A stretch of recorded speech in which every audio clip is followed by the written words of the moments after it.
할렐루야, 부활을 향한 40일의 여정, 오늘 22번째 시간입니다.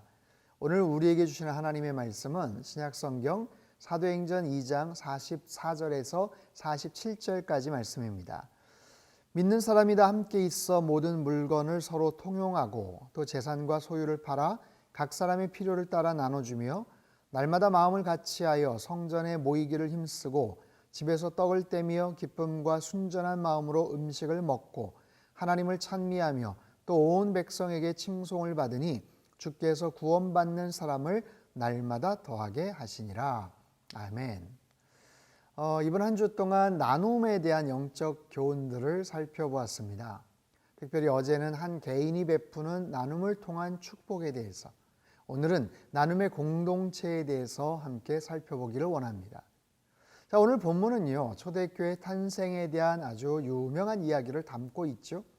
오순절 마가의 다락방에서 성령 체험을 했던 120명의 제자들을 통해 초대교회가 탄생을 합니다. 사실 초대교회는 그냥 어쩌다가 그냥 우연스럽게 태어난 게 아니죠. 하나님께서 오랫동안 계획하신 하나님의 크신 뜻 안에서 이루어진 것입니다. 에베소서 1장에서는 창세전에 우리를 택하사 그 기쁘신 뜻대로 우리를 예정하사 자기의 아들들이 되게 하셨다, 그런 구절이 나오죠. 4절부터 6절까지인데요. 창세전에 그리스도 안에서 우리를 택하사 우리로 사랑 안에서 그 앞에 거룩하고 흠이 없게 하시려고 그 기쁘신 뜻대로 우리를 예정하사 예수 그리스도로 말미암아 자기의 아들들이 되게 하셨으니 이는 그가 사랑하시는 자 안에서 우리에게 거저 주시는 바 그의 은혜의 영광을 찬송하게 하려는 것이라. 아멘. 자, 이러한 하나님의 창세전의 계획하심, 한 영혼들을 향한 하나님의 계획은 결국 교회를 통해서 꽃을 피우게 되지요. 그런가 하면 복음서에서 말씀하신 예수님께서 갖고 계셨던 교회에 대한 청사진이 있어요. 디자인이 있었죠. 예수님께서 이 땅에 오신 가장 중요한 목적, 첫 번째 목적, 십자가를 지시는 거예요. 그런데 두 번째 목적을 말하라면 교회를 세우시기 위함이다 라고 말할 수가 있죠. 십자가의 죽으심과 부활 사건, 이 귀한 복음의 메시지가 계속해서 전파될 수 있도록 그런 복음 전파의 영적 기관인 교회의 출현, 교회의 탄생이 반드시 필요했던 것이죠. 자, 마태복음 16장 18절 19절. 내가 이 반석 위에 내 교회를 세우리니 음부의 권세가 이기지 못하리라. 내가 천국 열쇠를 내게 주리니 내가 땅에서 무엇이든지 매면 하늘에서도 매일 것이요 내가 땅에서 무엇이든지 풀면 하늘에서도 풀리리라 하시고, 이러한 하나님의 계획하심 그리고 예수님의 교회에 대한 청사진 하에서 사도행전에서 실제로 이제 교회가 탄생하는 거예요.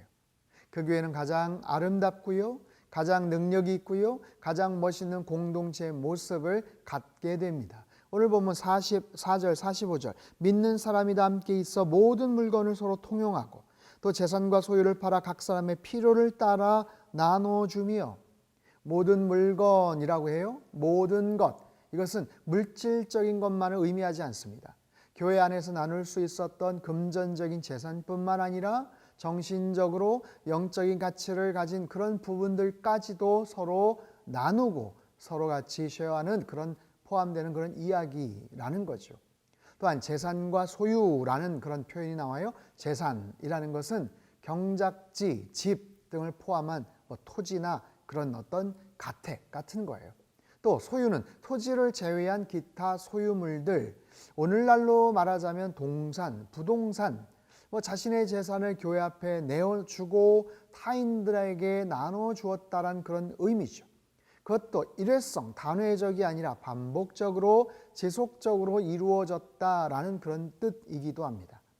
그런 모든 물건을 서로 통용했다, 서로 함께 사용했다, 재산과 소유를 팔았다, 각 사람의 필요를 따라서 나눠줬다. 자, 이게 어떻게 가능했을까요? 이런 마음을 어떻게 그들은 가질 수가 있었고 실제적으로 그렇게 행동으로 옮길 수가 있었을까요? 46절에 보면 날마다 마음을 같이하여 성전에 모이기를 힘쓰고 집에서 떡을 떼며 기쁨과 순전한 마음으로 음식을 먹었다라고 이야기를 합니다. 성전에 모이기를 힘썼다. 예수님께서도 즐겨 찾으시던 성전에서 모임, 예배죠. 기도했고요. 찬송을 했고요. 틈만 나면 성전에 가서 함께 모이기에 힘써서 하나님 앞에 예배를 드리고 기도하고 찬송했다는 것. 그런데 이러한 만남이, 성도들과의 이러한 만남이 성전에서만이 아니라 집에서도, 가정 안에서도 그들이 함께 모여서 순전한 마음으로 음식을 나누었다, 먹었다.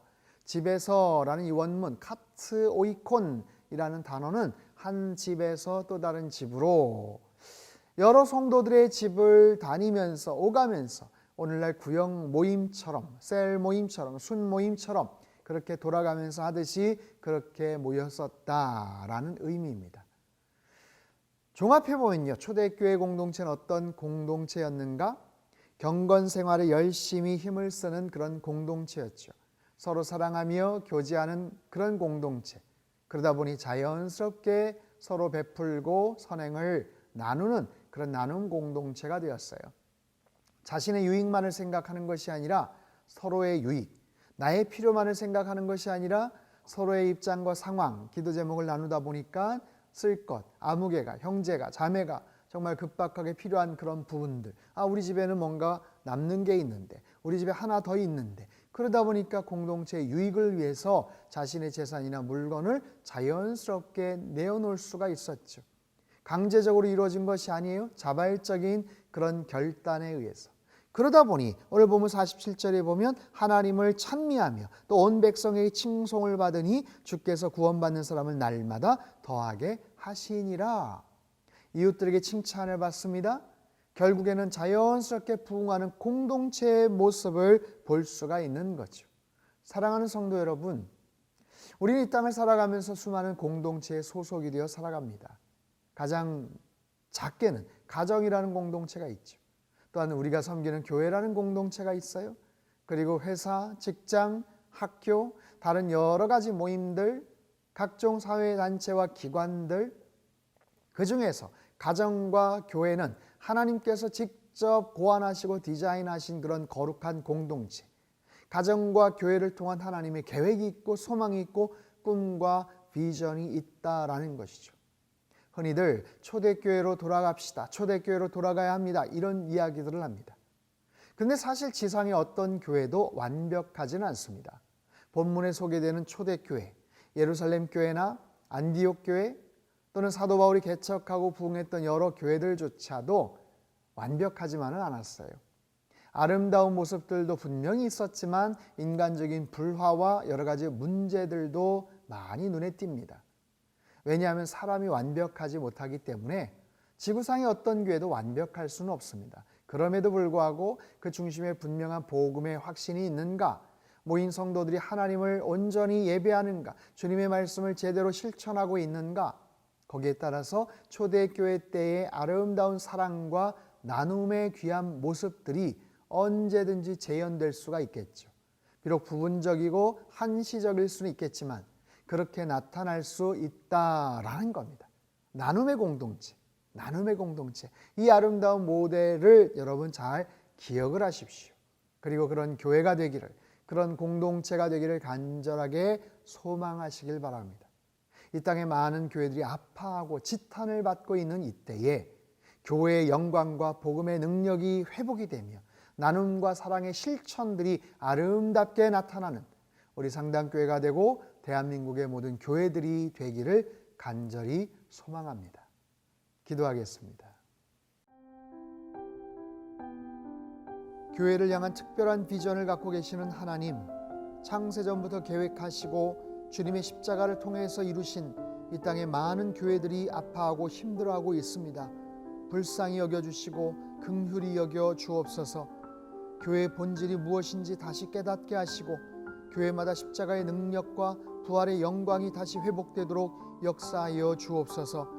교회 안의 모든 성도들이 주님 안에서 서로 사랑하여 나누어 주는 일에는 관대하게 하시고 기도에는 열매가 풍성하게 하시사 모든 일에 참되며 정직하며 의로움으로 오직 그리스도만을 닮아가게 하여 주옵소서.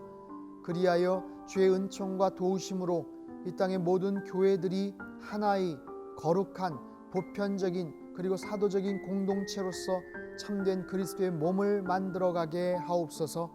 존귀하신 예수 그리스도의 이름으로 기도합나이다. 아멘.